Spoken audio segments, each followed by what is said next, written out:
नमस्कार, total health में आप सभी का स्वागत है। मैं हूं संजीव उपाध्याय। नमस्कार, स्वागत है आपका टोटल हेल्थ में। मैं हूं किरण भारद्वाज। कभी कम, कभी जरा सा, कभी बहुत तेज, इतना तेज कि ना चला जाए, ना उठा जाए, ना बैठा जाए। खांसना मुश्किल, छींक आ जाए तो लगता है कि मानो दम ही निकल जाएगा। करें क्या? ऑइंटमेंट लगाएं, बेल्ट लगाएं, सिकाई करें, दवा लें, क्या करें? कुछ ऐसा होता है कमर दर्द। कब आता है पता नहीं, कब जाएगा पता नहीं, चला भी गया तो दोबारा आ सकता है। कमर दर्द से बहुत से लोग परेशान हैं। एक अनुमान के अनुसार यह कहा जाता है कि दुनिया में लगभग 80% लोग कमर दर्द का शिकार अपने जीवन काल में कभी न कभी होते हैं, और इनमें से 60% ऐसे होते हैं जिन्हें दवाई या डॉक्टर की जरूरत नहीं पड़ती और अपने आप ये दर्द चला जाता है। लेकिन बाकियों को बहुत जरूरत पड़ती है, क्योंकि कमर दर्द काम से दूर रहने का एक बहुत बड़ा कारण दुनिया भर में माना गया है। अरबों रुपया इस पर खर्च होता है, यानी इसके इलाज और इसके कारण की वजह से अरबों रुपए का नुकसान होता है। कमर दर्द लगता बड़ा आसान है, और सबसे बड़ी चीज यह है कि इसके लिए नुस्खे भी लोगों के पास बहुत से होते हैं। लेकिन आज बहुत विस्तार से हम समझने की कोशिश करेंगे इसके कारणों को, और अगर ये हो जाए तो इसके साथ जीने को। क्योंकि विशेषज्ञ ये बताते हैं कि अगर कुल रोगियों की बात की जाए जिन्हें कमर दर्द की शिकायत होती है, तो उनमें से केवल 20% लोग ऐसे होते हैं जिनमें ये दर्द क्रॉनिसिटी या फिर ये कहें कि लंबे समय तक चलता है, और उनमें से भी केवल 5% को ही सर्जरी की ज़रूरत होती है। और जहाँ तक बात की जाए इसके कारणों की, तो 70% लोगों में कमर दर्द का कारण मसल स्ट्रेन होता है, 17% में डिजेनरेटिव चेंजेस होते हैं, और तकरीबन 4 से 5% में ये होता है ऑस्टियोआर्थराइटिस की वजह से। और बाकी जो कुल मिलाकर इंजरी की बात की जाए या फिर दूसरे कारण हैं, वो 2 से 3% तक होते हैं। लेकिन कमर दर्द होने पर क्या करना चाहिए और किस तरह से पेन को मैनेज किया जा सकता है, विशेषज्ञों से आज खास तौर पर हम ये समझेंगे। साथ ही ये भी जानेंगे कि रीढ़ को किस तरह से मजबूत किया जा सकता है और कैसे बचाव किया जा सकता है कमर दर्द जैसी समस्या से। लेकिन उससे पहले ये समझते हैं कि रीढ़ किस तरह से कार्य करती है और क्या भूमिका होती है उसकी हमारे शरीर को चलाने में।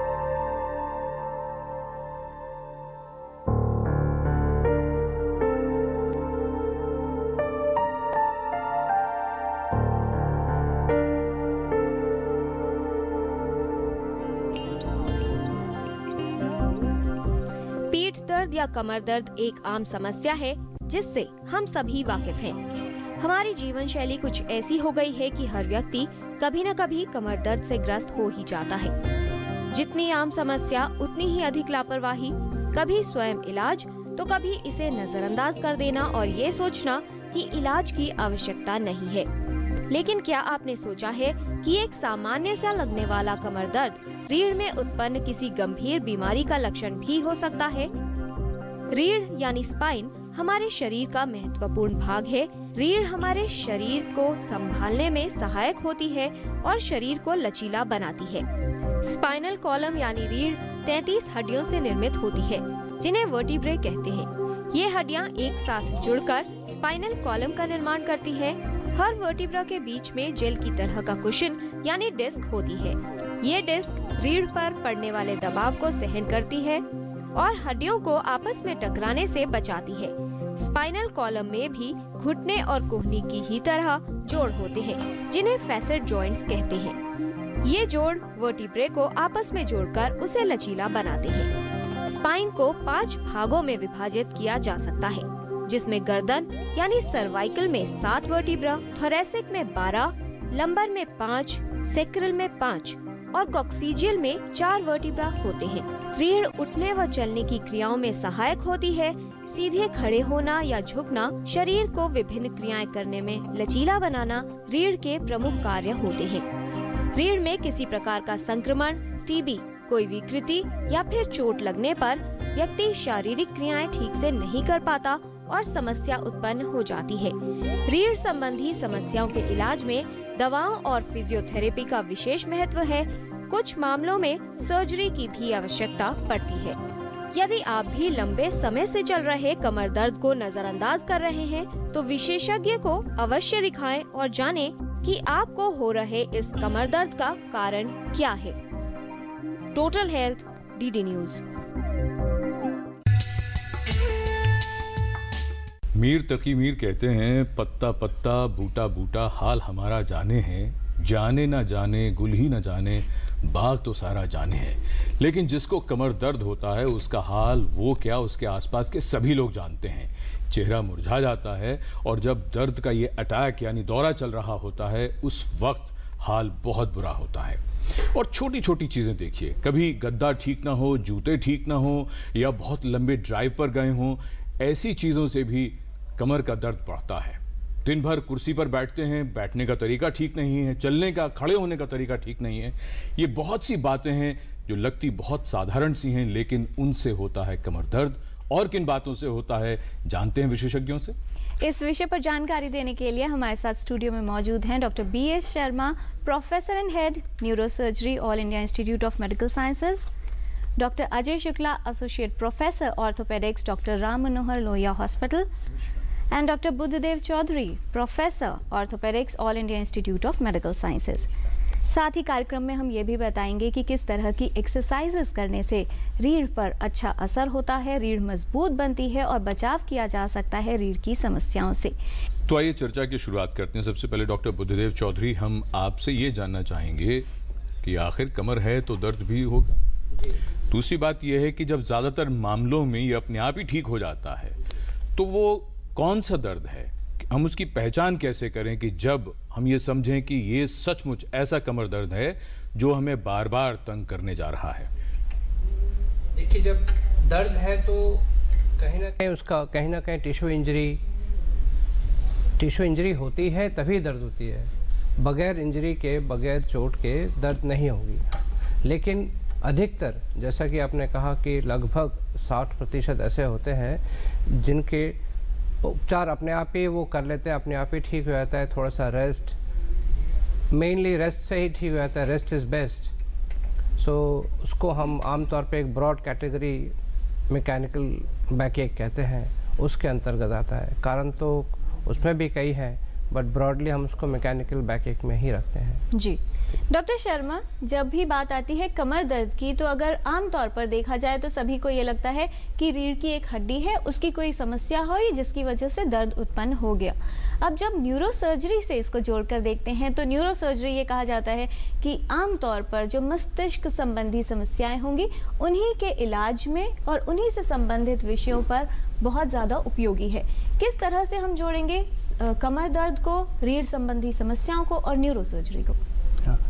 इसमें जितनी भी रीढ़ की हड्डी में वर्टिब्रीज होती हैं उनके बीच में से रूट्स निकलती हैं जो हमारे पूरे बॉडी को सप्लाई करती हैं, और जो लंबर की जो 5 वर्टिब्री होती हैं उनके 2 वर्टिब्रीज के बीच से एक रूट निकलती है जो हमारे पूरे पैर को, लोअर लिम्ब को सप्लाई करती है। तो जब कभी डिजेनरेटेड डिस्क हो या डिस्क उस रूट को प्रेस करती है तो उससे दर्द होता है। तो इस तरह से ये न्यूरोसर्जरी की कैटेगरी में इसको हम एक्सप्लेन कर सकते हैं। जी डॉक्टर शुक्ला, जब भी बात आती है कमर दर्द की, जितनी आम समस्या है तो लोगों को लगता है इसका इलाज भी उतना ही सरल है और तकरीबन हर व्यक्ति के पास इसके इलाज के विकल्प भी मौजूद होते हैं। किसी से भी पूछिए, अगर किसी को पता चल जाए कि व्यक्ति को कमर दर्द है तो सब अपने अपने तरीके से इलाज बताते हैं। आंकड़े ये कहते हैं कि अगर विश्व भर की बात की जाए तो लीडिंग कॉज ऑफ डिसेबिलिटी है बैक पेन। क्या ये सत्य है और क्या इसकी गंभीरता इतनी अधिक है? बैक पेन, आपकी बात बिल्कुल सही है कि जैसे कि कॉमन कोल्ड होता है, common cold is very common. वैसे बैक एक भी शायद कॉमन कोल्ड के बाद सेकंड मोस्ट कॉमन प्रॉब्लम है। एंड जैसे कॉमन कोल्ड बहुत दफ़े अपने आप ठीक हो जाता है, बैक एक भी बहुत दफ़े अपने आप ठीक हो जाता है। बट बैक एक और कॉमन कोल्ड में थोड़ा फ़र्क ये है कि बैक एक जो है बहुत सीरियस रूप ले सकता है, and because back is so important कि केवल चलने में और काम करने में आपको बैक की ज़रूरत नहीं पड़ती है, बट बैठने में भी आपको बैक स्ट्रॉन्ग है और बैक में पेन नहीं है तभी आप बैठ सकते हैं। लेटे हैं, करवट लेने के लिए भी बैक इम्पॉर्टेंट है।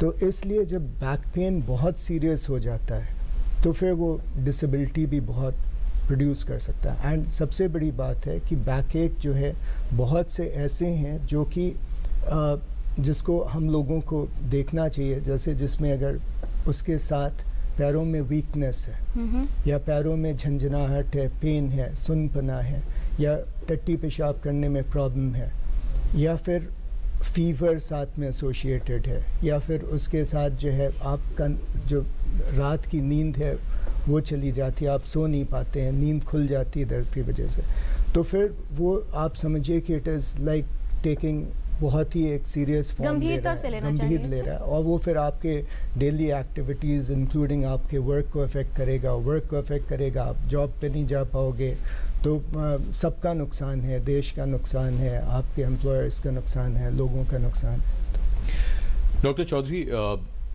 जब भी कमर दर्द की बात हो या दर्द की जब भी बात आती है, अगर दर्द इतना है कि व्यक्ति उसे सह पा रहा है, दवाई खा के, पेन किलर्स वगैरह के साथ काम चल रहा है तो लोग चलाते रहते हैं, तो वो कब ये समझे कि ये दर्द जो है ये थोड़ा चिंता में डालने वाली बात हो रही है?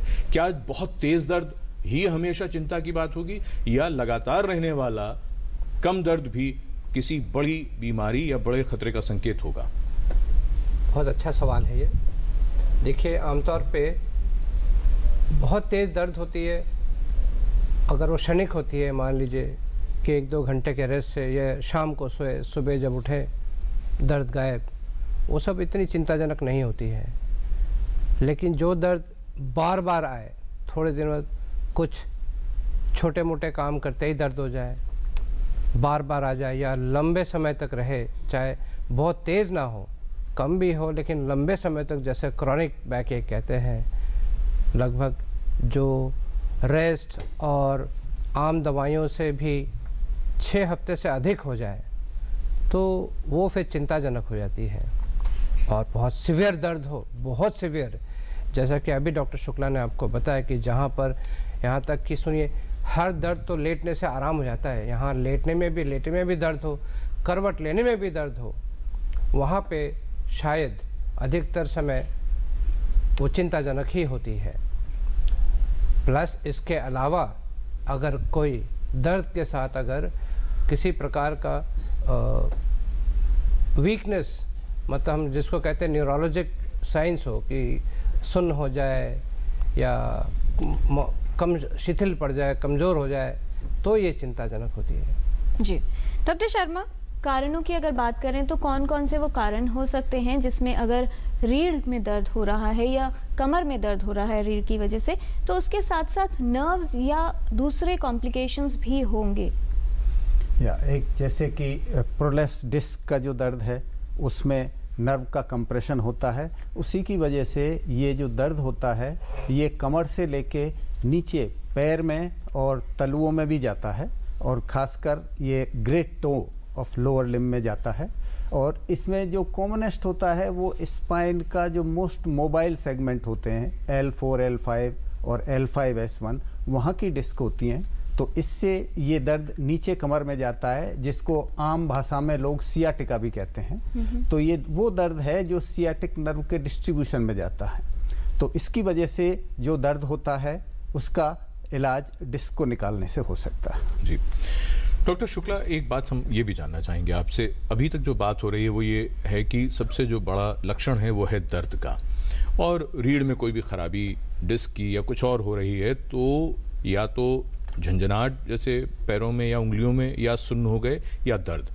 क्या कभी ऐसा भी होता है कि वहाँ कोई खराबी है लेकिन दर्द नहीं है? क्या ऐसी भी कोई अवस्था हो सकती है कि दर्द ना हो लेकिन कोई फंक्शन ना हो पा रहा हो? ऐसा हो सकता है कि जैसे आपको दर्द नहीं ज़्यादा है, बट जैसे पैरों में वीकनेस है, आपको तो प्रॉब्लम जो है वो स्पाइन में है, या आपके जैसे ब्लैडर बाउल जो टट्टी पेशाब के फंक्शंस हैं उसमें दिक्कत आ रही या रुकी गए हैं, आपको पेशाब की नलकी डालने की ज़रूरत पड़े, वो ज़्यादा खतरनाक स्थिति होगी? वो डेफिनेटली बहुत ख़तरनाक स्थिति है। तो उसमें हो सकता है कि पेन ना हो, बिकॉज बहुत ऐसे भी प्रॉब्लम्स होते हैं स्पाइन में जिसमें कि पेन उतना एसोसिएटेड। डॉक्टर शर्मा, कमर दर्द को लेकर दर्द कम है या ज़्यादा है, क्या कभी कोई इमरजेंसी सिचुएशन भी हो सकती है क्या? अगर कोई बहुत एक्यूट सीवियर पेन हो जो रेस्ट में भी रिलीव ना हो, किसी दवाई से भी रिलीव ना हो और जो रात में भी हो रहा हो, सो नॉक्टर्नल पेन जो है वो एक बड़ी सीरियस स्थिति को बताता है। और जो हिंदुस्तान में हमारे यहाँ जिसका कॉमनेस्ट कॉज होता है स्पाइनल ट्यूबरकुलोसिस और ट्यूमर, तो इस तरह का जो पेन है वो एक इन्वेस्टिगेशन के लिए इंडिकेट करता है। और अगर बहुत इमरजेंसी होती है, जैसे किसी के एकदम से फुट ड्रॉप हो जाना, या जैसा कि बताया गया कि यूरिनरी इनकॉन्टिनेंस हो जाना, और या टिंगलिंग नमनेस होना, ये सब इमरजेंसी जाहिर करती हैं और इमीडिएट इन्वेस्टिगेशन करके इस तरह की सिचुएशन में इमरजेंसी सर्जरी इंडिकेटेड। एक आपने इसका कारण बताया टीबी का, टीबी के अलावा क्या कभी चोट लगना भी इसी तरह के लक्षण पैदा करेगा और वो गंभीर स्थिति होगी? हाँ, चोट लगने से भी इस तरह की स्थिति हो सकती है और उसमें डिसलोकेशन हो जाता है। उस स्थिति में ये होता है, उसमें भी इमरजेंसी सर्जरी करके डिसलोकेशन को ठीक करके उसको फिक्स करने की ज़रूरत पड़ती है। जी डॉक्टर चौधरी, ये कारणों की हमने बात की जिसमें इमरजेंसी सिचुएशन क्रिएट हो सकती है, जैसे हमने कहा कि अगर किसी को ट्रॉमा होता है तो हो सकती है। दूसरे कौन से ऐसे कारण होंगे जिनकी वजह से किसी व्यक्ति को कमर दर्द हो सकता है? और हाई रिस्क ग्रुप की अगर बात करें, कौन लोग हैं जिन्हें अधिक खतरा होगा इससे ग्रस्त होने का? देखिए, कारणों की बात अगर हम कर रहे हैं तो कारणों को हम ब्रॉडली कुछ कैटेगरीज में बांट सकते हैं, जैसे कहाँ से उत्पन्न हो रही हो। एक तो जैसे मान लीजिए मायोफेशियल या लिगामेंटस या कैप्सुलर, ये ओरिजिन हो। ये पेन जो है मैकेनिकल पेन मोस्टली इन्हीं कैटेगरीज में आती है। इनको थोड़ा रेस्ट, थोड़े उस तरह के स्पेसिफिक मेडिकेशन से ये सारे दर्द ठीक हो जाते हैं। इन पे भी क्रॉनिसिटी होती है, बट इनके आम तौर पे ये मैकेनिकल बैकएक के मेन कैटेगरी इनमें पड़ती है। दूसरा, जैसा कि अभी सर ने कहा, डॉक्टर शर्मा ने, जहाँ न्यूरल टिश्यूज़ को उन पे दबाव पड़ने से उत्पन्न होती है। न्यूरल टिश्यूज़ को दबाव पड़े, या तो फ्रैक्चर हो गया है तो बोनी फ्रैगमेंट से दबाव हो रही है, या तो डिस्क अपने जगह से निकल गई है तो डिस्क के दबाव से है।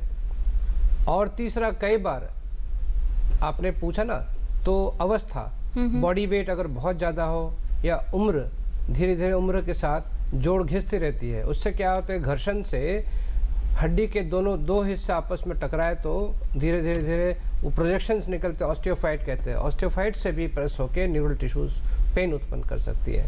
बाकी तो डिजीज आपने कहा कि क्या तनाव का भी इस पर कुछ प्रभाव होगा? जी, उसके बाद इनके अलावा जो न्यूरल टिश्यूज थे, प्लस डिस्कल पेन होती है, प्लस बोनी पेन, फेसेट जॉइंट्स, आपने पहले ही कहा था फेसेट जॉइंट्स है, और हड्डी के क्रैक होने से, मतलब डिजेनरेटिव चेंजेस, उससे भी होती, प्लस इन सब के अलावा तनाव, मानसिक स्थिति भी बहुत बड़ी रोल अदा करती है बैकएक में।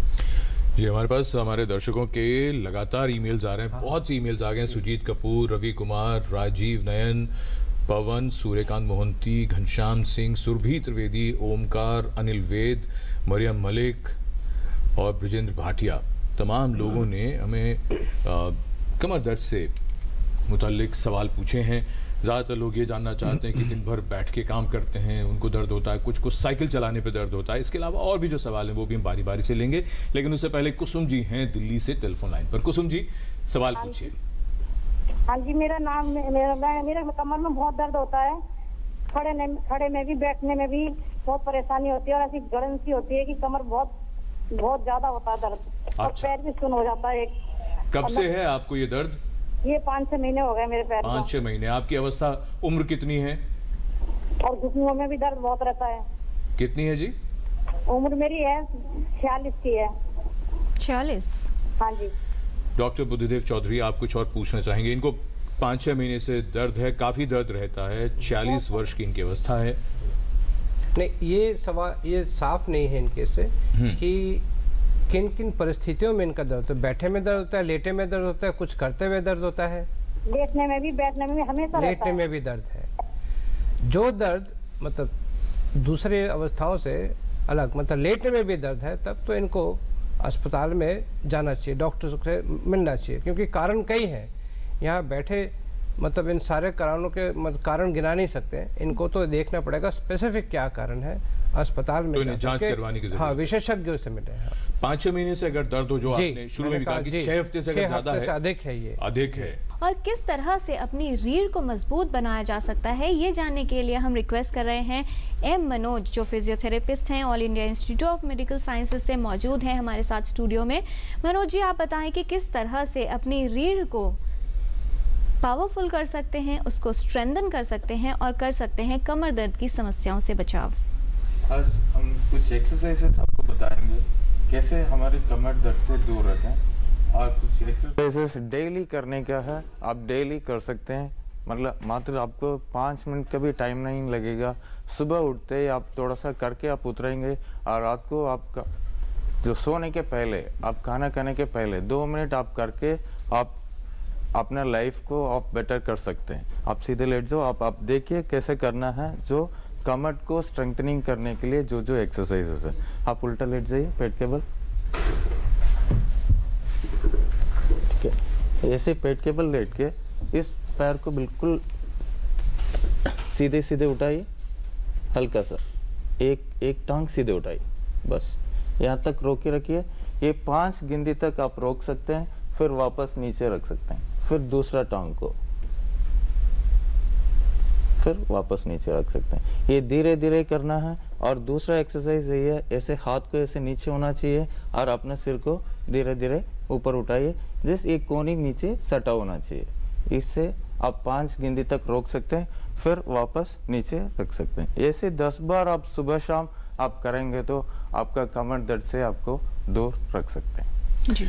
तो आपका बहुत धन्यवाद। लेकिन आपने जो बार बार बताया, पैर उठाते हुए और आगे से गर्दन उठाते हुए 5 तक ही गिनना है। 5 काफी है, और कितनी देर तक करना है? ये 5 शुरू में आप जिसको नॉर्मली हम एक्सरसाइज शुरू करेंगे, वो स्टार्टिंग में आपको 5 गिनना बेटर है। आप ज्यादा करेंगे तो कभी कभार आपको दर्द और ऐसे कुछ आपको इनएबिलिटी पैदा हो सकता है। ठीक है मनोज, एक छोटी सी बात और, जिन लोगों के दर्द हो कमर में, क्या उस वक्त ये एक्सरसाइजेस वो कर सकते हैं? नहीं, इनिशियली आपका जितना पेन है तो आप बिल्कुल एक्सरसाइजेस नहीं करना है। First you have to go to the doctor का बिल्कुल ट्राई लेके, उनसे दवाई लेके, पेन कम होने के बाद ठीक है, देन आप एक्सरसाइजेस शुरू कर सकते हैं। बहुत धन्यवाद आपका। आपके पास दोबारा लौटेंगे।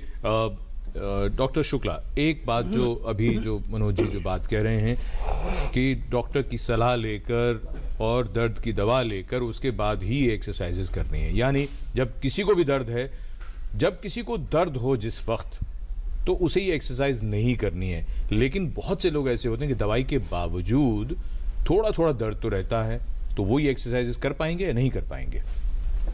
ऐसे आपके सवाल बहुत अच्छा है। इनफैक्ट होता क्या है, बहुत पेशेंट्स क्या करते हैं कि जब दर्द होता है तब एक्सरसाइज करते हैं, और जब दर्द ख़त्म हो जाता है तो एक्सरसाइज बंद कर देते हैं। एंड करना इसका उल्टा चाहिए।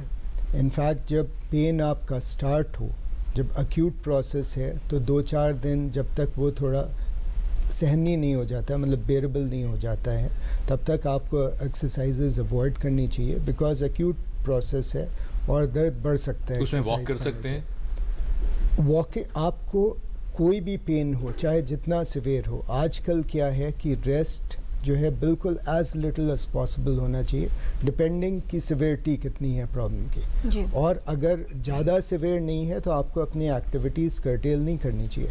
जो लोग ज़्यादा एक्टिविटीज़ को कर्टेल कर देते हैं उनको फिर ठीक होने में ज़्यादा प्रॉब्लम होती है, और जिनके मन में डर बैठ गया कि हम कुछ करेंगे और हमारा दर्द बैठ जाएगा, तो उनको तो ठीक करना बहुत ही मुश्किल होता है। इनफैक्ट जो है ना, आजकल रिसेंटली बहुत स्टडीज़ हुई हैं, उसमें ये कहा गया कि पेशेंट जो है वो की है, उसको अपनी प्रॉब्लम समझनी चाहिए एंड जाननी चाहिए कि कितनी ज़्यादा सिवियर है, एंड उसके बाद एक्सरसाइजेज उसको तब स्टार्ट करना चाहिए जबकि पेन थोड़ा बेरेबल हो जाए। एंड देन फिर अगर क्रॉनिक प्रॉब्लम है, रिकरेंट प्रॉब्लम है, उसको वो एक्सरसाइज रेगुलरली करनी चाहिए ताकि प्रॉब्लम दोबारा से ना आए, और आए तो उसकी इंटेंसिटी भी कम रहे। जी, और इसके साथ क्या सावधानियां रखनी है इस पर भी हम बात करेंगे, लेकिन उससे पहले विकास जी हैं गोरखपुर उत्तर प्रदेश से फोन लाइन पर हमारे साथ। विकास जी, आपका स्वागत, सवाल पूछिए। मैं जानना चाहता हूँ, मैं पिछले 15 साल से कमर दर्द से परेशान हूँ। उसको खेलते समय इंजरी हुई थी, लेकिन उस समय शायद यहाँ पे इतना एडवांस मेडिकल नहीं था कि मैं ट्रीटमेंट ले पाता। मैं सर जानना चाहता हूँ कि मैं किस तरह से अपना इलाज कराऊँ, या ऑर्थोपेडिक सर्जन के पास जाऊँ या फिर स्पाइनल कोई स्पेशलिस्ट के पास। विकास जी, आपकी उम्र कितनी है? Ma'am 38 years. डॉक्टर शुक्ला, आप कुछ और इनसे जानना चाहेंगे?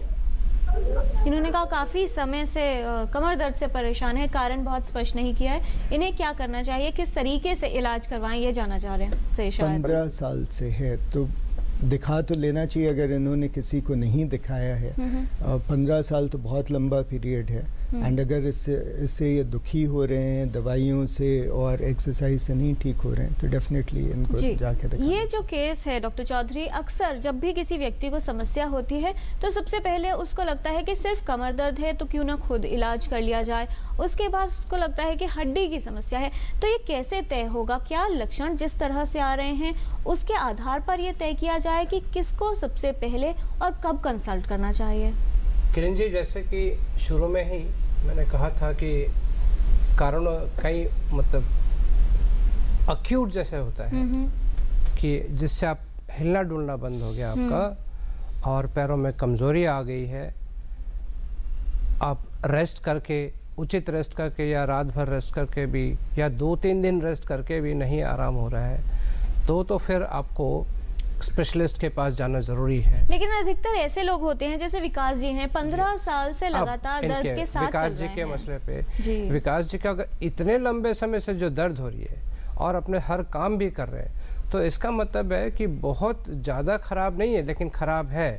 इसमें थोड़ा सा स्पेशलिस्ट से मिल करके दरअसल बैलेंस करने की बात है। मसल बैलेंसिंग से ही, मसल बैलेंस एक्सरसाइज से बिल्कुल ठीक हो जाएंगे, इसका मतलब है। क्योंकि यहाँ से ढांचे में भी कमी हो सकती है, हर कमी को हम पूरा नहीं कर सकते, लेकिन हाँ मसल बैलेंसिंग इतना बढ़िया उपाय है, मसल बैलेंसिंग एक्सरसाइजेस, जिससे कई बार स्ट्रक्चरल प्रॉब्लम को भी हम पूरी ज़िंदगी हम झेल सकते हैं।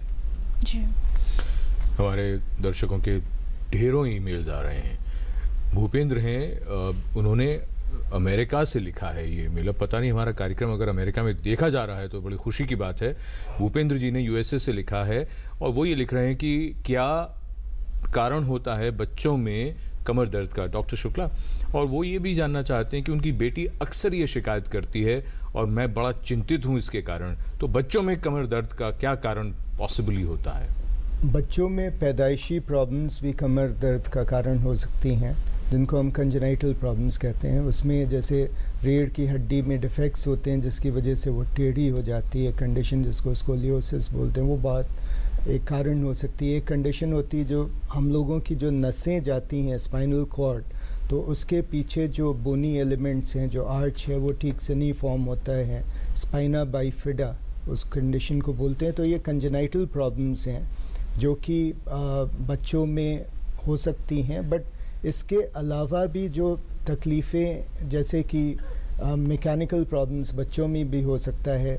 अगर उनको किसी प्रकार की गठिया है तो गठिया जो जैसे सारे जोड़ों को अफेक्ट करती है, तो रीढ़ की हड्डी में भी गठिया हो सकती है कि वहाँ भी जोड़ हैं, तो वहाँ भी इफ़ेक्ट हो सकता है। इवन न्यूट्रिशनल प्रॉब्लम्स हो सकती है, विटामिन डी की कमी, अगर बच्चा दूध ठीक से नहीं लेता है, जंक फूड ज़्यादा खाता है, तो हो सकता है विटामिन डी की डेफिशिएंसी हो, उससे बैक की मसल्स वीक हो जाती।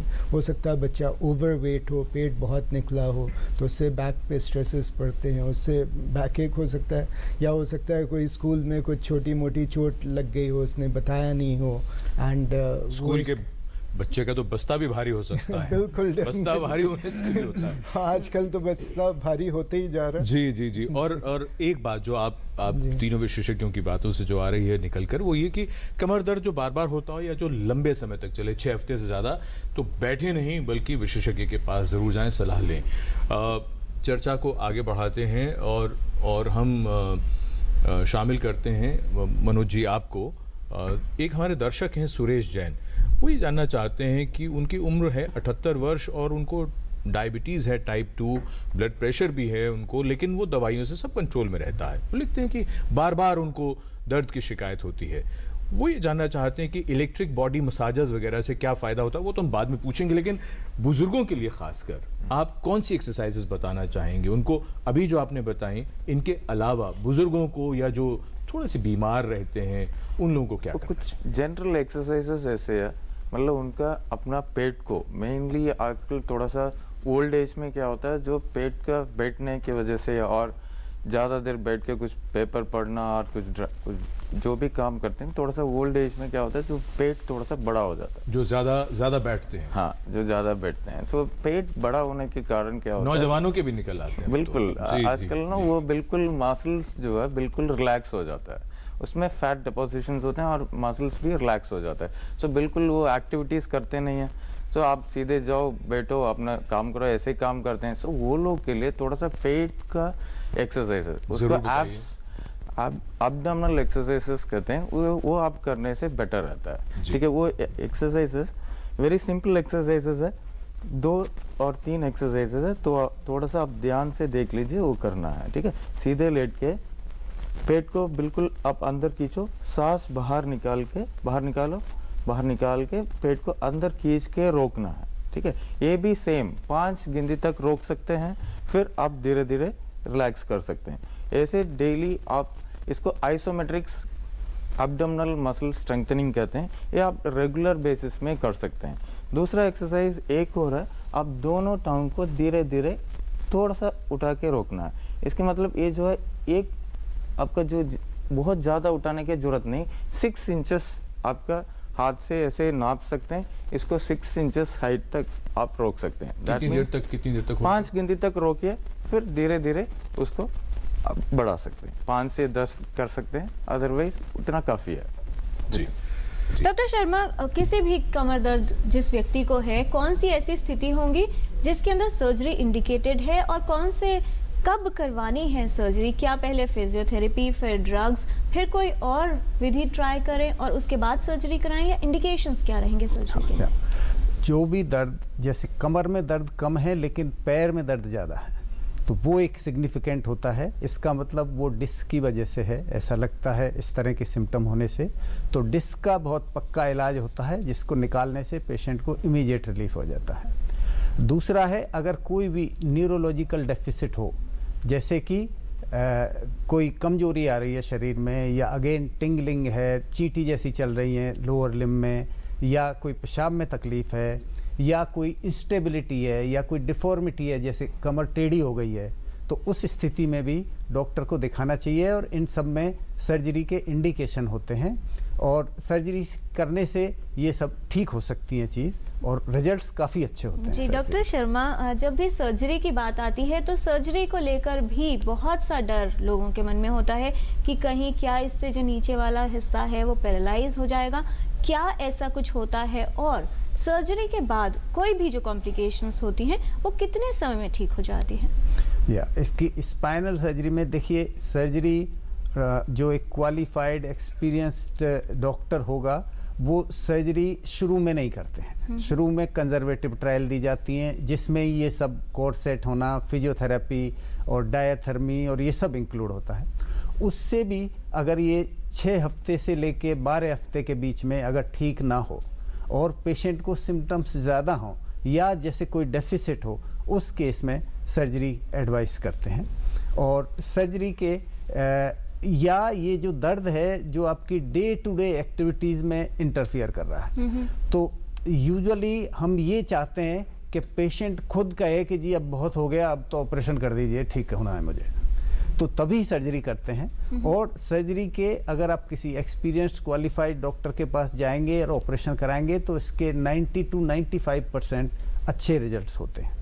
और ये रिजल्ट्स डिपेंड करते हैं कि किस टाइप की सर्जरी है। जैसे डिस्क सर्जरी है, उसमें काफ़ी अच्छे रिजल्ट्स होते हैं 90% से ऊपर।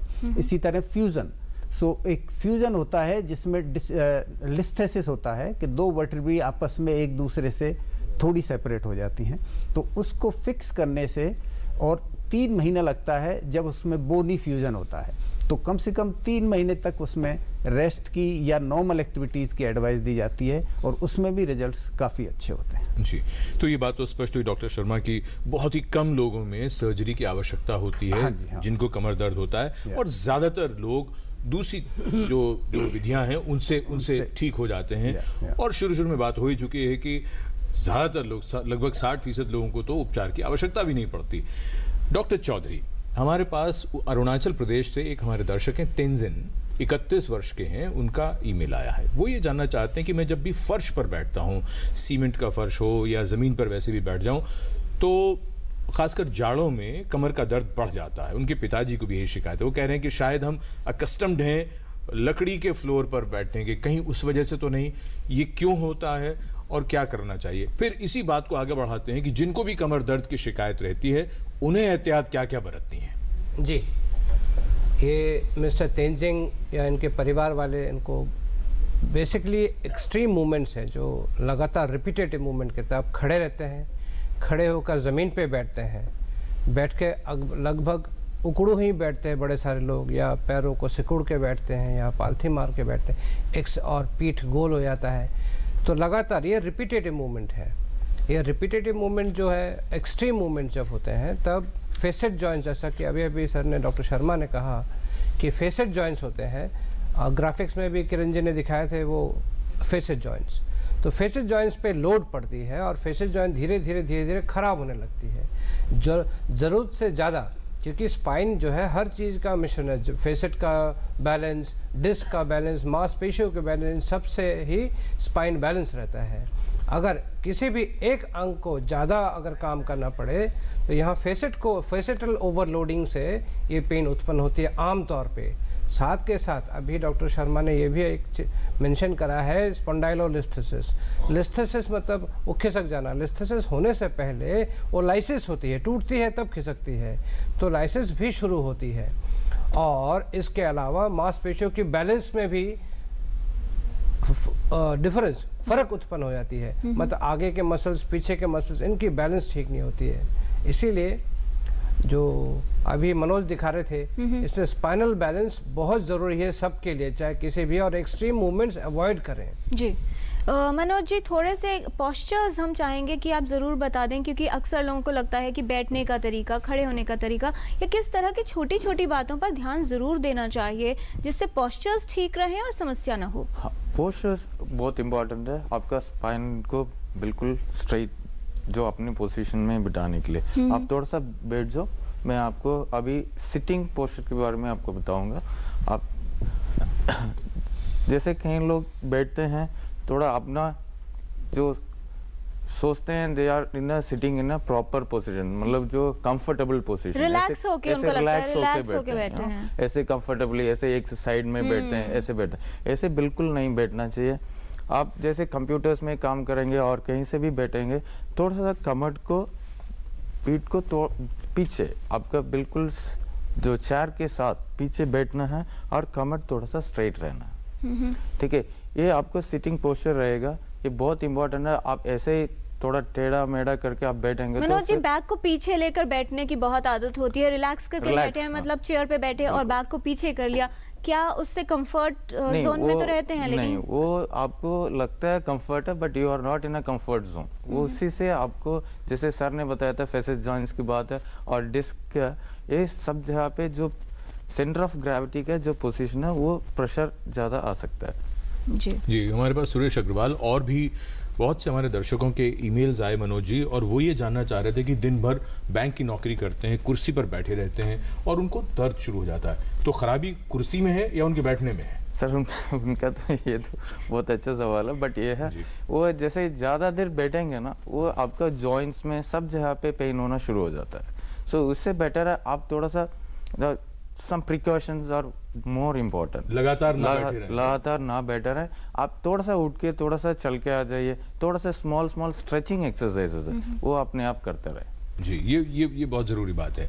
तो अब बारी बारी से आप लोगों से ये समझ लें कि करना क्या है अगर किसी को कमर दर्द की शिकायत है बार बार। एक तो डॉक्टर चौधरी ने ये बताया कि ज़मीन पर जैसे बहुत देर तक बैठना, आलती बाल्टी मारकर, ये चीज़ें नहीं करनी है। डॉक्टर शर्मा, क्या एहतियात आप बताएंगे, ख़ासकर इसके अलावा कि दर्द जब लगातार है, 6 हफ्ते से ज़्यादा है, तो विशेषज्ञ के पास जाना है, और क्या करना है जिसको दर्द होता है? दर्द होता है तो उसको जब ये दर्द, एक्यूट दर्द जब ठीक हो जाए, उसके बाद एक्सरसाइज करनी है जिससे कि वो दर्द आगे ना हो। वज़न कम करना है, क्योंकि जिन ओबीज जो होते हैं उनमें ये बैकएक जो है वो क्रॉनिक हो जाता है। और अपनी फिटनेस का ध्यान रखना है, और डे टू डे एक्टिविटीज़ में जैसे अभी बताया था कि चेयर पर बैठना है, तो चेयर पर एकदम पीछे जाके बैठें और कमर सीधा रहना चाहिए। ऐसे ना बैठें कि आगे बैठ गए और फिर कमर ऐसे हो रही है, ये बहुत कॉमन पोस्चर है। ये नहीं होना चाहिए। सो बेस्ट इज पीछे जाके एकदम ऐसे बैठना जी। इसके अलावा पोस्चर्स की तो हमने बात कर ली। डॉक्टर चौधरी, जब किसी व्यक्ति को पेन हो रहा है, उस स्थिति में बहुत सारी चीज़ें होती हैं, ऑइंटमेंट लगाइए, स्प्रे कर लीजिए, क्या किया जा सकता है? पेन मैनेजमेंट कैसे किया जाए? जी, आपने क्या ही दिया, मेडिकेशंस, पेन रिलीविंग मेडिसिन होते हैं कई प्रकार के, जैसे बॉडी को सूट करे। किसी किसी को पेट सूट नहीं करती है, बड़े सारे, तो कई प्रकार के आजकल तो बहुत सारे दवाएं उपलब्ध हैं। पेन किलर्स भी बहुत लोग खाते हैं 10 वर्ड कि कई प्रकार के पेन किलर्स होते हैं। अप्रोप्रिएट पेन किलर्स डॉक्टर से कंसल्ट करके, रेस्ट, थोड़ा सिकाई, इन सब चीज़ों से दर्द में आराम होता है।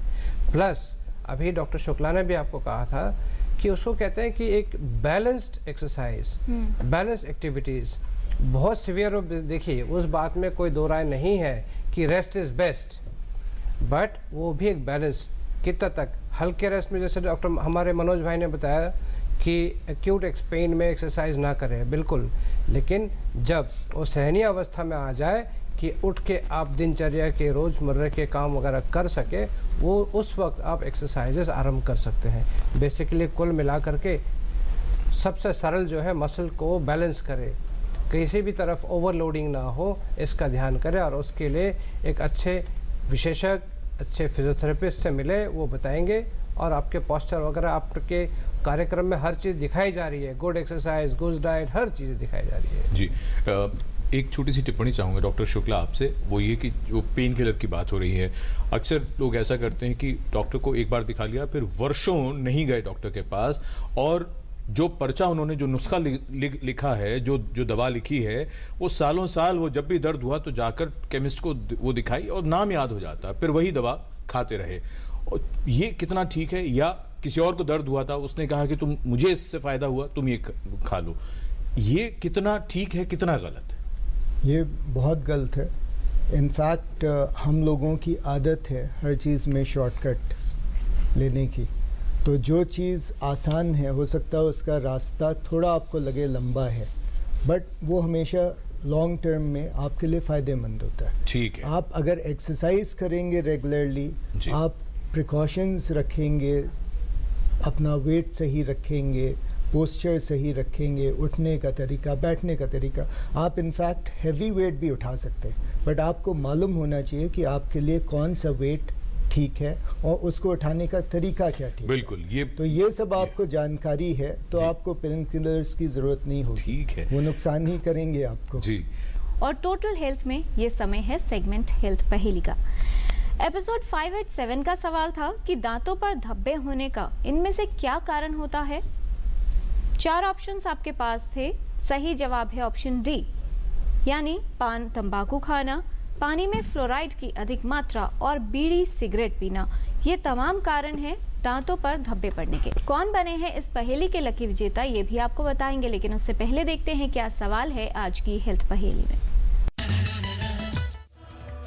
आपको बताना है कि इनमें से क्या कमर दर्द का कारण नहीं है। ऑप्शन ए रीढ़ की टीबी, ऑप्शन बी मोटापा, ऑप्शन सी चोट, या फिर ऑप्शन डी दही, मूली या चावल खाना। आप अपने जवाब हमें 2 हफ्तों तक भेज सकते हैं। हमारा पता है total health, DD news room number 505, tower B, Doordarshan Bhawan, Mandi house, Copernicus Marg, new Delhi 110001, या ईमेल कर सकते हैं totalhealth@ddnews@gmail.com पर। तो आप भी इस पहेली का सही जवाब हमें भेजकर हमारे हेल्थ क्विज कॉन्टेस्ट में शामिल हो सकते हैं। कौन बने हैं एपिसोड 587 के लकी विनर, ये बताने के लिए हम रिक्वेस्ट कर रहे हैं डॉक्टर शुक्ला से, जिनके सामने सारी करेक्ट एंट्रीज हमने रख दी हैं जो आपसे हमें मिली हैं। Doctor Shukla, in correct entries में से आज के एक लकी विनर का नाम आप हमारे व्यूअर्स को बताएं। मिस्टर अशोक कुमार रोहिल्ला। अशोक कुमार रोहिल्ला जी को बहुत बधाई। और अब हम शुरू करते हैं रैपिड फायर, यानी छोटे छोटे सवाल और छोटे छोटे जवाब। पहला सवाल डॉक्टर शर्मा आपको, कमर दर्द रीढ़ की हड्डी से जुड़ी हुई समस्या है? यस है। डॉक्टर शुक्ला, कमर दर्द बुढ़ापे की निशानी है? जरूरी नहीं। डॉक्टर चौधरी, अगर माता पिता को कमर दर्द की समस्या हो तो बच्चों में इसका खतरा बढ़ जाता है? हो सकता है, माता पिता दोनों को अगर हो तो कई बार कंजेनिटल प्रॉब्लम हो सकती है, देखा जा सकता है। डॉक्टर शर्मा, मोटापे से कमर दर्द का खतरा बढ़ता है? यस, बढ़ता है। डॉक्टर शुक्ला, कमर दर्द की समस्या उन्हें नहीं होती जो दुबले पतले होते हैं? ये गलत है, उनको भी हो सकते हैं। डॉक्टर चौधरी, अगर बेंडिंग वाले पोस्चर्स यानी झुकने वाली क्रियाएं न करें तो कमर दर्द होगा ही नहीं? ये भी गलत है, मतलब हर चीज के लिए मसल बैलेंस जरूरी है। डॉक्टर शर्मा, इनमें से क्या कमर दर्द के खतरे को बढ़ाता है? गलत पोस्चर या एक्सरसाइज न करना? दोनों। डॉक्टर शुक्ला, कमर दर्द हो तो सबसे पहले MRI, CT स्कैन या एक्सरे करवाकर ही डॉक्टर के पास जाना चाहिए? गलत बात। डॉक्टर चौधरी, कमर दर्द तो आता जाता रहता है, तो फिर चिंता क्यों करें? नहीं, चिंताजनक तो है। अगर लंबी थोड़ी मतलब एक आध बार हो, छोटे अवधि के लिए हो, तब तो कोई बात नहीं। अदरवाइज जो लंबे हो जाती है वो तो चिंताजनक है। डॉक्टर शर्मा, कमर दर्द हो तो खुद ही पेन किलर ले लेना ही काफी है? नहीं, ये ठीक नहीं है। डॉक्टर शुक्ला, कुछ दिन का आराम कमर दर्द ठीक करने का सबसे अच्छा विकल्प है? जी नहीं, हर दर्द में आराम करने की ज़रूरत भी नहीं है। और आजकल जैसे मैंने कहा, कई दफ़े आराम बहुत छोटे ही पीरियड के लिए चाहिए होता है। डॉक्टर चौधरी, मालिश करवाने से कमर का दर्द जल्दी चला जाता है? अब ये भी बहुत टेढ़ी सवाल है लेकिन हाँ, कि कुछ हल्के हाथों की मसाज कुछ अवस्थाओं में ही, या सिर्फ जहाँ मैकेनिकल पेन है वहीं पे, अदरवाइज तो नहीं, हम इस पे जोर नहीं देंगे। डॉक्टर शर्मा, कमर दर्द के साथ अगर पैर या पैर की उंगलियां सुन्न हो रही हों या कमजोरी आ रही हो तो क्या ये चिंता की बात हो सकती है? हाँ, ये चिंता की, क्योंकि ये डिस्क की वजह से हो सकता है, जिसमें डॉक्टर को दिखा के ही ट्रीटमेंट लेना चाहिए। ये जरूरी नहीं है कि ऑपरेशन की ही जरूरत हो, लेकिन डॉक्टर को जरूर दिखाना चाहिए। डॉक्टर शुक्ला, कमर में अचानक तेज दर्द गंभीर हो सकता है? ये आपने बिल्कुल सही कहा है। इनफैक्ट बहुत ऐसे दर्द हैं जैसे किडनी के, और हमारे जो एओर्टा है उसका फूल जाने उससे, एंड वो भी कमर के दर्द की तरह प्रेजेंट करते हैं, बहुत ही सीरियस कंडीशंस हो सकती हैं। डॉक्टर चौधरी, जो कमर दर्द लंबे समय तक चले और ठीक ना हो, उसके साथ जीने की आदत डाल लेनी चाहिए? नहीं, गलत बात है जी, उसके लिए जी नहीं, उसके गलत बात है।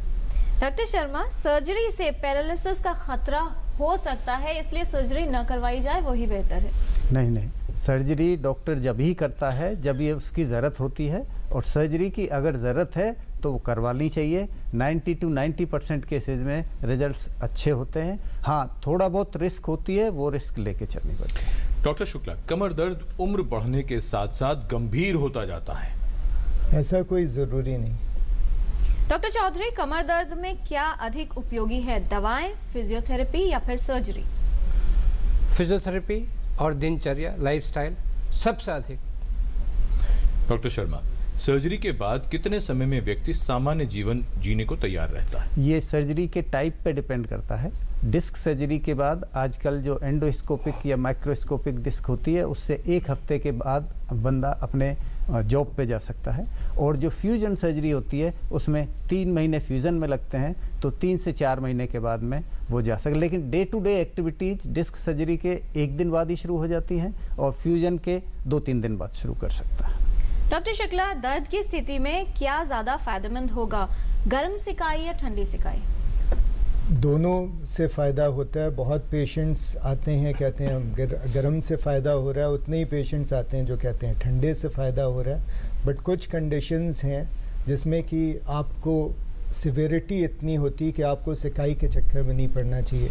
हो सकता है टीबी हो और आप उसको सेके जा रहे हैं। जी डॉक्टर चौधरी, कमर दर्द होने पर कितने समय के भीतर डॉक्टर के पास जाना चाहिए? कोई भी दर्द अगर आपके दिनचर्या को इफेक्ट कर रही है तो तीसरे या चौथे दिन चले जाना चाहिए। जी डॉक्टर शर्मा, किस स्थिति में सर्जरी करवाना बेहद ज़रूरी होगा? जैसे कॉड इक्विना सिंड्रोम हम जिसको कहते हैं कि जिससे पेशाब की यूरिनरी इनकॉन्टिनेंस हो जाए या एकदम फुट ड्रॉप हो जाए, उस स्थिति में इमरजेंसी में सर्जरी करानी चाहिए। डॉक्टर शुक्ला, जिन्हें कमर दर्द की शिकायत है उन्हें सावधानी क्या बरतनी चाहिए? सावधानी जिनको है कि दोबारा ना हो, तो इसलिए रेगुलर एक्सरसाइजेस, अपना वेट पे कंट्रोल, थोड़ा पेट को कम करें, पोस्चर सही रखें। अगर सेडेंट्री जॉब है तो बीच में उठ के थोड़ी देर टहल लें, बराबर बैठे ना रहें, गैप दें, ये सब चीज़ें हैं। जी, और आखिरी सवाल डॉक्टर चौधरी आपसे कि जिन्हें कमर दर्द का खतरा है वो किस तरह से बचाव कर सकते हैं? कमर दर्द का खतरा है तो लाइफस्टाइल, खान पान, वज़न ज़्यादा ना हो, नियमित रूप से एक एक्सरसाइज करें दिन में 1 बार या 2 बार, तो कमर दर्द से बचे रह सकते हैं, सभी से बचे रह सकते हैं। जी। चोट और दूसरी अवस्थाएं तो अलग है, जिनको ये सब कुछ भी नहीं है वो रेगुलर नियमित खान पान, शरीर के रूप और एक्सरसाइजेस से ही अपने आप को ठीक रख सकते हैं। बहुत धन्यवाद इस तमाम जानकारी के लिए doctor Chaudhary, doctor Shukla, doctor Sharma आपका, और साथ ही मनोज जी का, जिन्होंने हमें बताई हैं कि किस तरह की एक्सरसाइजेस कर सकते हैं और अपनी कमर दर्द से बचाव कर सकते हैं। जैसा विशेषज्ञों ने बताया है कि सावधानी रखना ज़रूरी है कि बहुत गंभीरता से लिया जाए। जब लक्षण उत्पन्न होते हैं तो नज़रअंदाज न करें, विशेषज्ञ के पास जाएं, सही कारण पता करें और सही तरीके से इलाज करवाएं। क्योंकि कमर दर्द जब होता है तो बहुत परेशान करता है, इसलिए कमर दर्द को दूर रखिए और बहुत ज़रूरी जो बातें विशेषज्ञों ने बताई हैं उसका पालन करिए। और अगले सप्ताह जब मैं और किरण लौटेंगे टोटल हेल्थ में, तो हम बात करेंगे नेत्रदान के विषय में। नेत्रदान महादान कहा जाता है, कौन कर सकता है, किसे लाभ होता है, ये सब बातें हम जानेंगे अगले सप्ताह। तब तक के लिए नमस्कार।